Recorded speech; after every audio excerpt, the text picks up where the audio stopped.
जय गुरुदेव विद्यार्थी मित्रों, लास्ट विडियोनी अंदर आपणे प्रोनाउंस विषे विस्तृत में समझूती मेळवेली। एमना आगळना विडियोनी अंदर तमने होमवर्क माटे जे एक्सरसाइज आपेली छे ए एक्सरसाइज ने आपणे व्यवस्थित रीते सोल्व करी लईए। छेल्ले तमने 7મી एक्सरसाइज होमवर्क ની અંદર આપેલી હતી। 7મી एक्सरसाइज ની અંદર જે અંડરલાઈન કરેલું નાઉન છે એનું તમારે બહુવચન માં ફેરવી અને લખવાનું હતું। પહેલી ખાલી જગ્યા છે keep the glass on the table. આ ગ્લાસ છે એનું બહુવચન।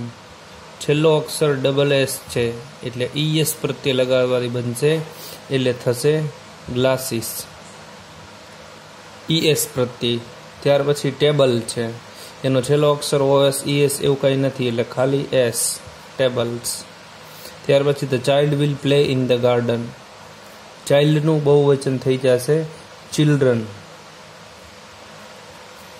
त्यार पछी टॉम ब्रोक हिज टूथ। आ टूथ छे ए अनियमित रीते बने छे एनु टूथ्स एवुं नथी थतुं परंतु TEETH teeth. Wash your hand and feet. Hand नुं बहुवचन थई जाय छे हेन्ड्स अने फूट नुं बहुवचन अनियमित रीते थाय छे feet. The woman has a baby in her arms. तो वुमेन नुं बहुवचन थई जशे MEN वुमेन।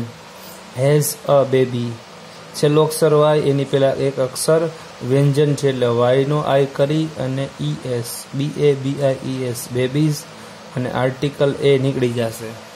આપણે અગાઉ શીખ્યા છીએ કે આર્ટિકલ એ માત્ર જાતિવાચક એકવચન નામની અંદર વપરાય છે, બહુવચનની અંદર વપરાતો નથી, એટલે આર્ટિકલ એ નીકળી જશે। ત્યાર પછી I have taken my keys and what।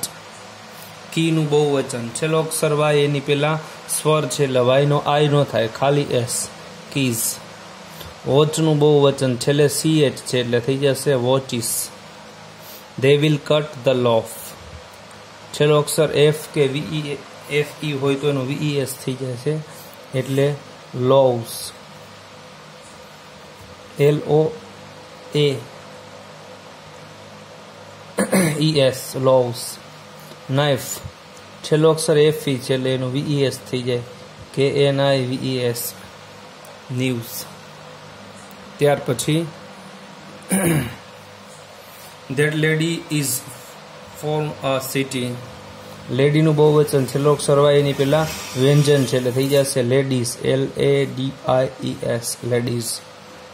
City છે છેલ્લો અક્ષર વાય એની પહેલા વ્યંજન એટલે वाय नो आई थी जाए CITIES cities। This box was under the bench।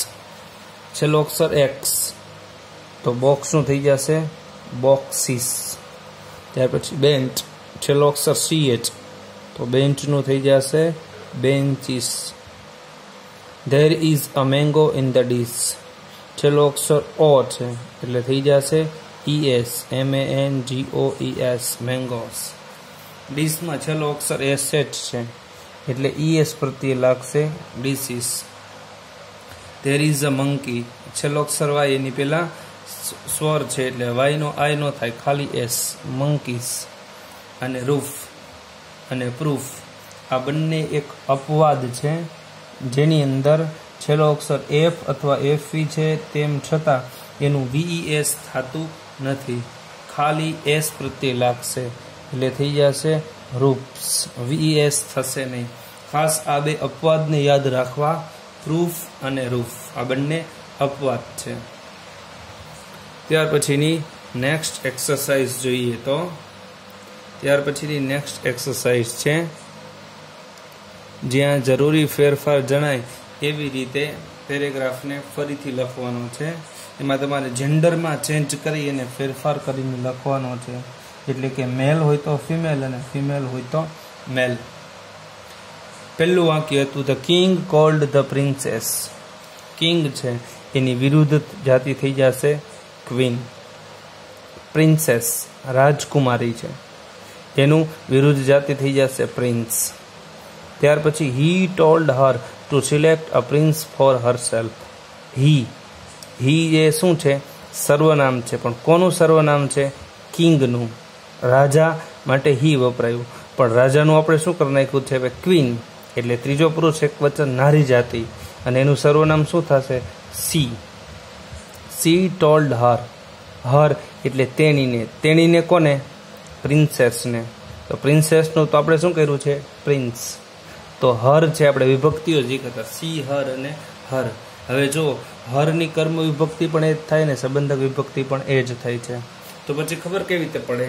તો આપણે ખબર છે કે જો આ હી કરતા છે, ટોલ્ડ ક્રિયાપદ છે, ને પછી કર્મ છે, તો કર્મ વિભક્તિ તરીકે વપરાયું છે.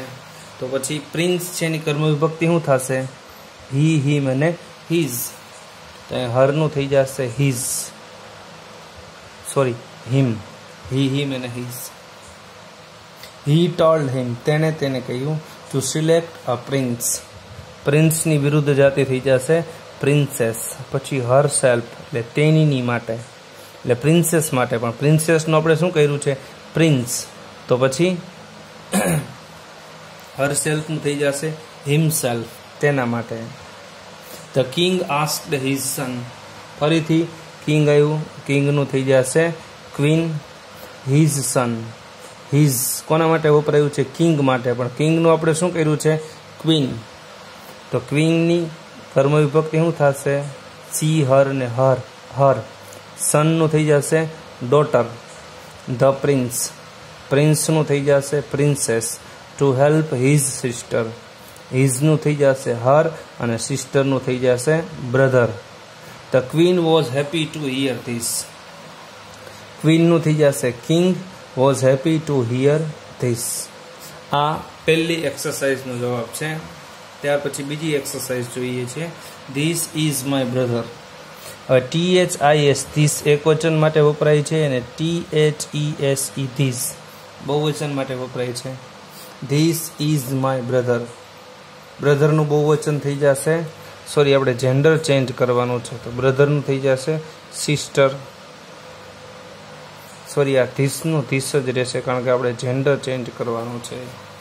ધીસ ઇઝ માય બ્રધરનું થઈ જશે sister. That is his son. That is his એટલે અહીંયા કીધું છે બ્રધરનું, પણ બ્રધરનું આપણે શું કર્યું છે? સિસ્ટર. તો હિઝ છે એ બ્રધરની કર્મ વિભક્તિ છે, તો સિસ્ટરની કર્મ વિભક્તિ થશે હર. That is her. સનનું થઈ જશે daughter. He is my nephew. તો હીનું થઈ જશે સી. નેફ્યુ એટલે ભત્રીજો, એનું થઈ જાય નીસ, NICE એટલે ભત્રીજી. But that girl is my daughter. ગર્લનું થઈ જશે boy. That boy is my. ડોટરનું થઈ જશે સન. ત્રીજી એક્સરસાઇઝ જોઈએ. That man is an author. મેનનું થઈ જશે વુમેન. ઓર્થરનું થઈ જશે ઓર્થરેસ. ઓર્થર એટલે લેખક, અને ઓર્થરેસ એટલે લેખિકા. He is also a poet. હવે ઓર્થર છે એનું આપણે ઓર્થરેસ કર્યું છે, એટલે પુરુષનું સ્ત્રી કર્યું છે, તો હીનું થઈ જાય સી. પોએટ એટલે કવિ. કવિનું થઈ જાય કવિયત્રી, એટલે poetess, ESS. His wife is a teacher. His એ હીની સંબંધક વિભક્તિ, પુરુષની સંબંધક વિભક્તિ છે, પણ આપણે હીનું શું કર્યું છે અહીંયા? સી. તો સીની સંબંધક વિભક્તિ થઈ જશે હર. વાઇફનું થઈ જશે હસબન્ડ. Is a teacher. ટીચરનું ટીચર જ રહેશે, કારણ કે ટીચરનું સર ન થાય, કારણ કે ટીચર એટલે લેડી ટીચર હોય તોય ટીચર કહેવાય, ને જેન્ટ્સ હોય તો પણ ટીચર જ કહેવાય છે. They have 2 sons. ધેયનું ધેવ જ રહેશે, હેવનું હેવ જ રહેશે. સન્સનું થઈ જશે ડોટર્સ. ચોથી એક્સરસાઇઝ જોઈએ. This lady is an actress. લેડીનું થઈ જાય જેન્ટલમેન. એક્ટ્રેસ એટલે એનું થઈ જશે એક્ટર. સી नारी जातिनु पुरुष जाति करवानुं एटले थई जाय he is a good heroine. Heroine नु थई जशे हीरो। सी नु थई जाय ही। सी साथे हेज अने ही साथे पण हेज ज रहीए। He has worked with many heroes. Hero नु थई जशे heroines. She is popular among the young girls. She नी विरुद्ध जाति थई जशे he. Among the young girls, girls नु थई जशे बॉयज। पांचमी एक्सरसाइज जोईए तो लुक एट दैट मैन। पेला माणस तरफ जुओ। Sorry, to look at that woman. Woman नी विरुद्ध जाति थई जशे man. And that man, man नु पाछुं थई जशे वुमेन। दैट वुमेन, वुमेन नु थई जाय पाछुं man. Is my daughters, daughters नु थई जशे sons. Mother in law, mother नु थई जशे फाधर। दैट मैन, मैन नु थई जशे वुमेन। इज हर, हर नु थई जशे हिज। अने हस्बंड नु थई जशे wife. My daughter has one son. Daughter नु थई जशे सन अने सन नु थई जशे डॉटर। आ थई विरुद्ध जाति। छठी एक्सरसाइज जोईए तो अ Hunter and his son went for hunting. Hunter एटले शिकारी, एनु थई जशे हंटरेस एटले शिकारण। एंड हिज, हिज नु थई जशे हर। सन नु थई जशे daughter. They so a lion, दे नु दे ज रहेशे लायन। लायन नु थई जशे ESS, लायनेस एटले सिंहण। दे चेस्ड हिम, तेओए तेनो पीछो कर्यो। तेनो एटले सिंहनो। आपणे शुं कर्युं हवे सिंहणनो एटले थई जशे हर। तेणीनो पीछो कर्यो। ऑन धियर वे, तेओना रस्ता पर। दे सो अ टाइगर टू, तेओए वाघने पण जोयो।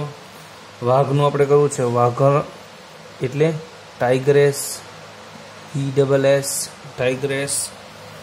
ત્યાર પછી વોશરમેન કોલ્ડ હિઝ વાઇફ એટલે ધોબી, જેન્ટ્સ ધોબી, એનું આપણે કરવું છે એટલે washer woman called his. His એટલે મેન હતું, આપણે કરવું છે સ્ત્રી એટલે હર। વાઇફ, વાઇફનું થઈ જશે હસબન્ડ। ત્યાર પછી એનસાઇડ લુક એટ યોર સન, સનનું થઈ જશે ડોટર। ત્યાર પછી હીનું થઈ જશે she. He so lazy, he only likes to play with the boys, હીનું થઈ જશે she. Only likes to play with the boys, બોયઝનું થઈ જશે ગર્લ્સ। ત્યાર પછી a lady entered the hostel, લેડીનું થઈ જશે જેન્ટલમેન એટલે સદગૃહસ્થ। Entered the hotel. She had come, સીનું થઈ જશે હી હેડ કમ ટુ મીટ હર, હરનું થઈ જશે હિઝ। હસબન્ડનું થઈ જશે wife. She called the waiter, સીનું થઈ જશે હી। વેઇટરનું થઈ જશે વેઇટરેસ એટલે કે લેડી વેઇટર। અને ત્યાર પછી the waiter was an old woman, વેઇટરનું થઈ જશે વેઇટરેસ અને ઓલ્ડ મેનનું થઈ જશે વુમેન। આ થઈ જેન્ડરની અંદર ચેન્જ કરવાની જે ફેરફાર હતો એ આપણે પેરેગ્રાફની અંદર ફેર કરી લીધો। સાથે સાથે જે વધારાના ફેરફાર થાય છે એ પણ ફેરફાર કરવાના છે। ત્યાર પછીની નેક્સ્ટ એક્સરસાઇઝ આપણે જોઈએ તો rewrite the following paragraph in the singular or plural, make changes where necessary. મતલબ કે નીચે આપેલો પેરેગ્રાફ છે એને ફરીથી લખવાનો છે અને એની અંદર જેન્ડર નહીં પરંતુ આ વખતે એક વચનનું બહુવચન કરી અને પેરેગ્રાફને ફરીથી લખવાનું છે, અથવા તો બહુવચન હોય એનું એક વચન કરવાનું છે। હવે એક વચનનું આપણે બહુવચન કરશું તો સાથે સાથે એના ટુ બીના રૂપ એટલે કે એમિઝાર, વોઝવેર ને સેલવિલ એમાં પણ ફેરફાર થશે અને એક વચનનું બહુવચન કરશું તો ટુ હેવના રૂપ એટલે હેવ કે હેઝમાં પણ ફેરફાર થશે. સહાયકારક ક્રિયાપદ ડુ અને ડઝ છે એની અંદર પણ ફેરફાર થશે. અને ક્યાંક ક્રિયાપદ હોય તો ત્રીજો પુરુષ એક વચન હોય તો એસ કે ઈએસ વાળું રૂપ હશે અને બાકીના બધા સાથે મૂળરૂપ વપરાય છે એટલે એ પણ ફેરફાર થશે. એટલે સાથે સાથે એ પણ ફેરફાર કરવાનો છે. જોઈએ પેલી exercise, I M a postman. જો ખાસ ધ્યાન રાખવાનું, જેન્ડરની અંદર ચેન્જ કરવાનું હોય તો પોસ્ટમેનનું પોસ્ટ વુમેન થાય, પરંતુ અહીંયા ખાસ ધ્યાન રાખવાનું છે તમારે એક વચનનું બહુવચન કરવાનું છે. એટલે આઈ, પેલો પુરુષ એક વચન, એનું બહુવચન થઈ જશે વી. હવે આઈ સાથે એમ વપરાય તો વી સાથે શું વપરાય? આર. પછી પોસ્ટમેનનું બહુવચન શું થઈ જાય? MEN. POSTMEN. એનું થઈ જાય એન. અને આર્ટિકલ એ નીકળી જાય, કારણ કે આર્ટિકલ એ છે માત્ર ને માત્ર એક વચનમાં વપરાય છે, બહુવચનની અંદર વપરાતો નથી. ત્યાર પછી આપેલું છે this is my bicycle. THIS એક વચન માટે વપરાય છે અને THESE બહુવચન માટે વપરાય છે. એટલે ધીસ એક વચન સાથે ઇઝ વપરાય છે, બહુવચન સાથે આર વપરાય છે. એટલે ઇઝનું થઈ જશે આર. માય, માય છે એ આઈની કર્મ વિભક્તિ છે. આઈ, મી અને માય, સોરી સંબંધક વિભક્તિ છે. તો પછી આઈનું આપણે શું કર્યું છે? વી. તો વીની સંબંધક વિભક્તિ શું થશે? વી, અસ અને અવર. તો માયનું થઈ જશે અવર. અને બાઇસિકલનું બહુવચન થઈ જાય છે બાઇસિકલ્સ. એવી રીતે યુ આર અ ફાર્મર. હવે યુનું બહુવચન યુ જ થાય, એક વચનમાં યુ, બહુવચનમાં પણ યુ, બંને સાથે આર જ વપરાય. ફાર્મરનું બહુવચન ફાર્મર્સ થઈ જાય અને આર્ટિકલ એ નીકળી જાય. શું કામ નીકળી જાય એ હવે તમે સમજી ગયા હશો. પછી ધેટ ઇઝ યોર ટ્રેક્ટર. ધેટનું બહુવચન થઈ જશે ધોઝ. એક વચન માટે ધેટ એટલે તે અને ધોઝ એટલે તેઓ બહુવચન. એક વચન સાથે ઇઝ, બહુવચન સાથે આર. ત્યાર પછી યોર, એક વચન માટે યોર અને બહુવચન માટે પણ યોર જ રહેશે. અને ટ્રેક્ટરનું બહુવચન ટ્રેક્ટર્સ. ત્યાર પછીની બીજી એક્સરસાઇઝ છે તો boy is eating a mango. તો આપણે એક વચનનું બહુવચન કરવાનું છે. બોયનું થઈ જશે બોયઝ, ઇઝનું થઈ જશે આર અને આર્ટિકલ એ નીકળી જાય. મેંગોનું બહુવચન મેંગોસ. ધ ગર્લ, ગર્લનું બહુવચન ગર્લ્સ, ઇઝનું થઈ જશે આર. કટિંગ અ ટમેટો, આર્ટિકલ એ નીકળી જાય અને ટમેટોનું બહુવચન ટમેટોઝ. ધેટ, ધેટનું શું થઈ જશે? ઉપર જોયું એ મુજબ ધોઝ. ચાઇલ્ડનું બહુવચન થઈ જશે અનિયમિત રીતે ચિલ્ડ્રન, ઇઝનું થઈ જશે are. Playing with a toy, એક વચન છે એટલે આર્ટિકલ નીકળી જાય અને ટોયનું બહુવચન toys. It is a toy bus. It, ત્રીજો પુરુષ એક વચન, એનું બહુવચન થઈ જાય ધેય. ઇઝનું થઈ જાય આર, આર્ટિકલ એ નીકળી જાય અને બસનું બહુવચન થઈ જશે બસીસ. નેક્સ્ટ એક્સરસાઇઝ જોઈએ તો ત્રીજી exercise, I M a teacher. આઈનું બહુવચન થઈ જાય વી, વી સાથે વપરાય આર. ટીચરનું બહુવચન ટીચર્સ અને આર્ટિકલ એ નીકળી જાય. You are a student. યુનું બહુવચન થઈ જશે યુ, આરનું આર જ રહેશે, આર્ટિકલ એ નીકળી જાય અને સ્ટુડન્ટનું થઈ જશે સ્ટુડન્ટ્સ. ત્યાર પછી this is your class. THIS ધીસનું બહુવચન થઈ જશે THESE ધીસ. ઇઝનું થઈ જશે આર. યોરનું યોર જ રહેશે અને ક્લાસનું બહુવચન ક્લાસીસ. ધેટનું બહુવચન થઈ જશે ધોઝ. ઇઝનું થઈ જશે આર. યોરનું યોર જ રહેશે અને બુકનું થઈ જશે બુક્સ. લાસ્ટ એક્સરસાઇઝ જોઈએ તો that boy has hurt his foot. ધેટનું બહુવચન થઈ જશે ધોઝ. બોયનું બહુવચન બોયઝ. ત્રીજો પુરુષ એક વચન સાથે હેઝ, પણ બોયઝ વપરાય એટલે હેવ. હિઝ, હિઝ છે એની સંબંધક વિભક્તિ છે બોયની, પણ આપણે એનું બહુવચન કર્યું છે એટલે ધેયની સંબંધક વિભક્તિ શું થઈ જશે? ધીયર. અને ફૂટનું બહુવચન અનિયમિત રીતે ફીટ. સો હી, હીનું બહુવચન થઈ જાય ધેય. ધેય સાથે કેન વપરાય, હી સાથે કેન વપરાય એટલે કેન નોટનું કેન નોટ જ રહેશે. ગો ટુ સ્કૂલ અને સ્કૂલનું બહુવચન schools. He is sitting with his friend. હીનું બહુવચન થઈ જાય ધેય, ઇઝનું થઈ જશે આર, વિથ હિઝ. હિઝ છે એ હીની સંબંધક વિભક્તિ છે. આપણે કહેવાનું છે ધેયની સંબંધક વિભક્તિ એટલે ધેય, ધેમ અને ધીયર. અને ફ્રેન્ડનું બહુવચન થઈ જશે friends. He is reading a story. હીનું બહુવચન થઈ જાય ધેય, ઇઝનું થઈ જાય આર અને આર્ટિકલ એ નીકળી જાય. સ્ટોરીમાં છેલ્લો અક્ષર વાય, વાયની પહેલાં વ્યંજન એટલે વાયનો આઈ કરીને STORIES સ્ટોરીઝ. જો આટલી એક્સરસાઇઝ કર્યા પછી મને એવું લાગે છે કે લગભગ મોટાભાગના વિદ્યાર્થીઓને સમજાઈ ગયું હશે. તો પછી તમારી રીતે જાતે એક્સરસાઇઝ કરવાનું ચાલુ રાખવાનું છે. જેટલી વધુ એક્સરસાઇઝ કરશો એટલું વધુ સારી રીતે સમજાશે. તમને ને તમને જ તમારી ભૂલ સમજાતી જશે. અગાઉ જે તમને સમજાવી દીધેલું છે જો એ બધું આવડી ગયેલું હોય તો ને તો જ તમને આ બધા જવાબ નહીં આવડે. જો કદાચ કોઈ વિદ્યાર્થીને આના જવાબ ન આવડતા હોય તો સમજાતું ન હોય તો આગળનો જે તમને બધા જ વિડીયો આપેલા છે એ વિડીયોને ફરીથી વારંવાર પુનરાવર્તન કરી અને જોઈ લેવા અને એમાંથી જે તમને પાક્કું કરવા આપેલું છે એ બધું જ પાક્કું કરી લેશો તો વ્યવસ્થિત રીતે સાચા જવાબ આપવા માટે તમે પણ સક્ષમ બની જશો. C you next time. Good bye.